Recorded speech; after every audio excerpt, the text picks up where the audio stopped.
We're going to take a close look at data centers, actually, right now with Stéphane DUPROZ. Stéphane is the chairman of the European Data Center Association. And actually, what's coming up for data centers in terms of investments, in terms of challenges for Europe? Thank you very much. Well, good afternoon, everybody. It's a pleasure to be here. I hope you are enjoying the event as much as I do. We've heard very inspiring speakers speaking about plenty of technologies. What I'm going to talk about now is where that technology actually is physically, and so obviously it's in data centers, and where and how data centers can help and participate to the digital transformation. My name is Stéphane DUPROZ. I am first the MD of a major data center, European data center operator, and I also happen to be chairman of the European Data Center Association. So first, what are we talking about? Data center operator is a company that builds and operates a building where various organizations can be companies, it can be public services, it can be other organizations, come and put their servers. And those organizations operate those servers as if they were in their own premises. Control is the same. Just to give you an idea, because we've seen a very huge market cap figures a bit earlier, the company I work for, which is more or less the #1 in Europe, has a market capitalization of $3.6 billion. And the world leader is about $17 billion. So we are talking important companies here. We consider that one of our main responsibilities, the main thing you probably ask us, is to be able to accommodate your growth. So the first thing we do is that we invest heavily, and we, as you can assume, invest in hundreds of millions of dollars every year, billion actually, if we consider all over Europe, just to make sure that the growth that we've seen here, that you are creating, you will be able to host it physically somewhere. We start by that. Second thing, as it's more or less a 15-year-old industry, there have been data centers before, but as an industry, we consider that industry is about 15-year-old. We have evolved heavily. We have evolved first because we consider that one of our main missions is security. We do provide, if you trust us, to put your servers in our data centers, we, of course, want them to be fully secure. The first thing we can provide there is the fact of being able to localize where the data is. There are several applications, in particular public services, for example, where those organizations will require their data to be geographically identifiable, as opposed to in the cloud somewhere that is backed up everywhere. Second thing, if you've seen data centers 15 years ago, of course, the new ones are extremely more secure and more resilient in terms of the other securities that we provide, which is availability of electricity, of course, as well as climate control to make sure the servers are in a secure and perfect environment so that they can provide their best performance. One of the things that has happened recently, mainly due to the cloud actually, is that the average of the CPU used of a server before the cloud was about 25%. Now, the same physical server in our data centers use 85% of their CPU. So it uses way more electricity on the same number of square meters, hence a lot of technologies to invent just to make sure this happens smoothly. Other thing data centers can provide is we can help, really help, your server infrastructure to consume less. It is very clearly established by several surveys that contrary to what people think, data centers do not consume a lot and do not pollute at all. On the contrary, 1 kilowatt used in a data center represents 3 kilowatts that are not used elsewhere. So it is weapon of massive impact or positive impact on the environment. Consume better because data centers invest in certificates, also in green energy. As they consume a lot of green energy. So they invest in those to help those systems work better. And as we talk about working better, data centers, mainly in Europe, have a very, very wide range of certifications. Obviously, we are a process industry. So all of those are at the customer's disposal, and we can really help responsibilizing and professionalizing everything that you will be kind enough to trust us to host in our premises. To get into a bit more details, so I could speak hours about what data centers can provide. Let's focus on one thing. This is a survey that one of our members has conducted within his customers.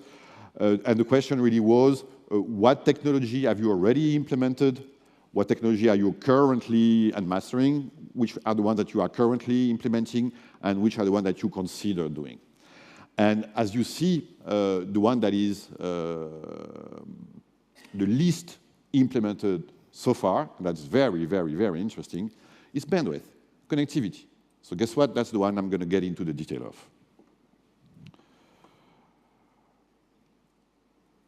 If you take the cloud, for example,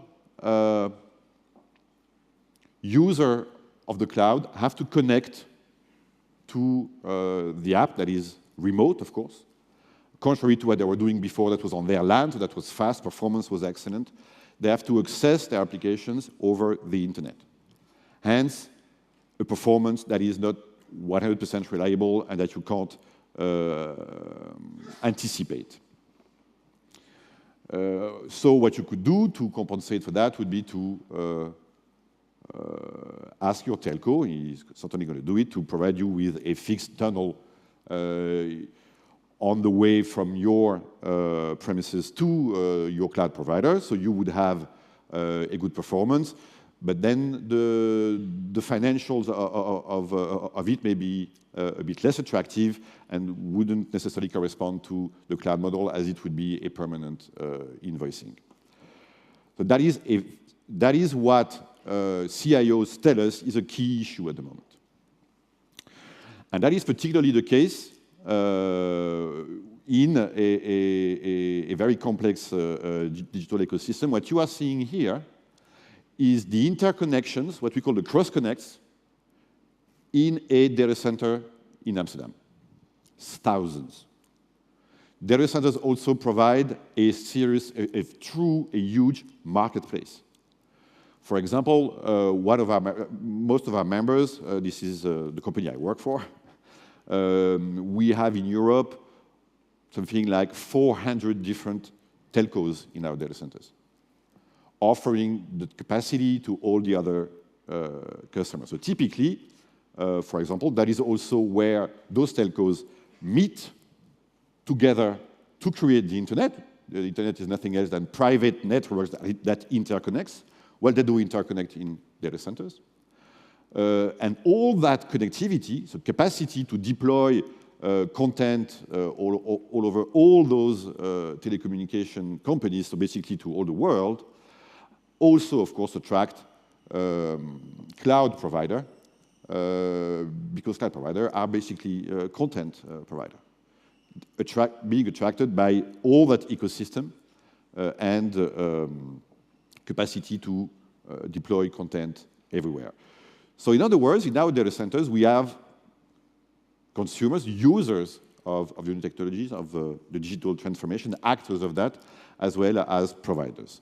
So the idea we had to try and find a solution to the problem that we had seen before is, as we host all the major names that you've seen today, all the major cloud providers, for example, do have their data centers somehow, but they also come close to their customers, country by country in Europe.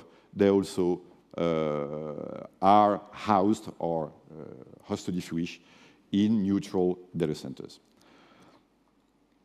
What we what data centers have been able to do is to say, well, we are interconnecting our data centers in a network. Each data center provider, the company I work for has 41 data centers in Europe, has a private network interconnecting those data centers. So if a cloud provider is in London, what we are trying to do is to make sure that every customer in all of the 41 data centers can access it through our network in a way, so performance will be there, and the little potential financial compensation wouldn't be there, because what data centers are doing, all of them are doing it, the main ones are doing it.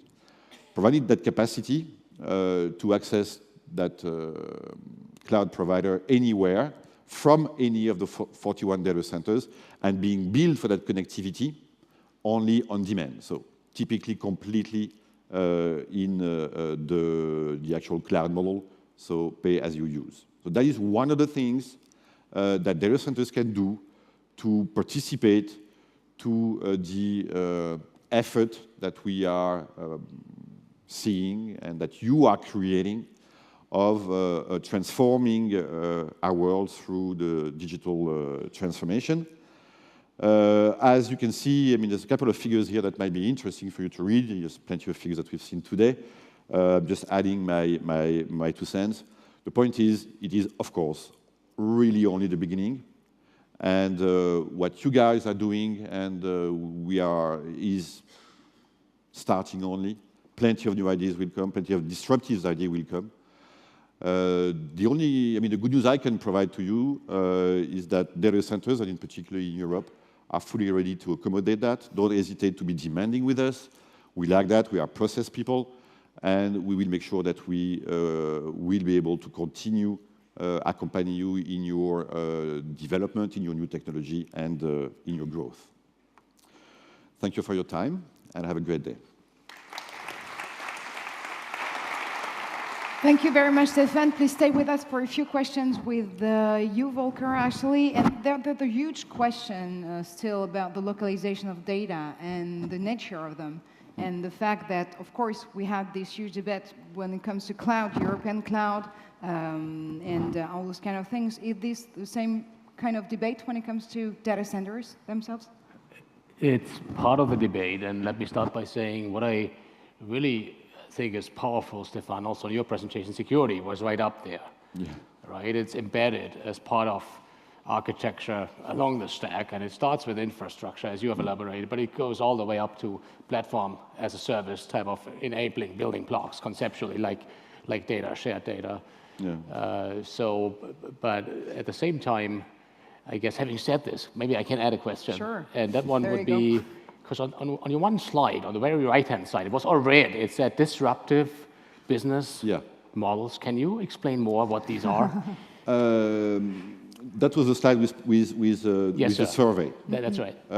That's a survey that the company I work for has conducted with his 40, I think, main customers, various sectors. And if you see the slide, which you probably display, you will see it's sector by sector. I didn't get into the details because of the short time.